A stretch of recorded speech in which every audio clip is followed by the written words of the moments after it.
चहा एकदम मस्त झालाय, अगदी थंडी पाळण्यासारखा। हॅलो एव्हरीवन, सध्या सगळीकडे थंडीचं वातावरण आहे।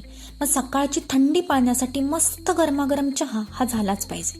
तर मी आज तुमच्यासोबत माझी चहाची रेसिपी शेअर करणार आहे। त्यामुळे प्लीज सर्वांनी या व्हिडिओला शेवटपर्यंत पहा आणि चॅनलला सबस्क्राईब करायला विसरू नका। मी आता 4 माणसांसाठी चहा बनवणार आहे। तर त्यासाठी मी इथे 2.5 कप दूध आणि 1.5 कप पाणी घेणार आहे। मी एवढ्या साईजचा कप घेतले, तर मी आता या पातेल्यामध्ये ओतून घेते।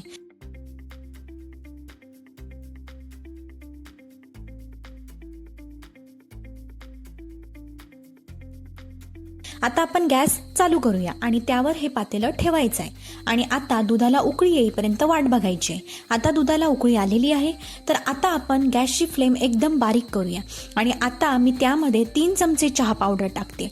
हे छोटे टीस्पून आहेत।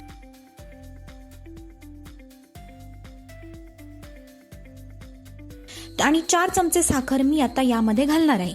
साखरेचं प्रमाण तुम्ही कमी जास्त करू शकता।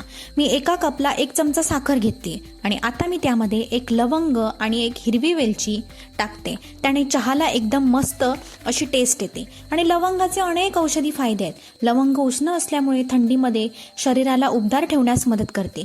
तसेच सर्दी खोकल्यासाठी सुद्धा लवंग 1 नंबर आहे। तर आता आपण चहा जो आहे तो 5 ते 7 मिनिटं मंद आचेवरती ठेवायचा आहे। 5 ते 7 मिनिटं झाल्यानंतर चहा आपला रेडी झालाय। आता आपण चहा रेडी झालेला आहे। आता मी 1 कप ओतून घेते आणि आता वेळ आली आहे रिझल्टची।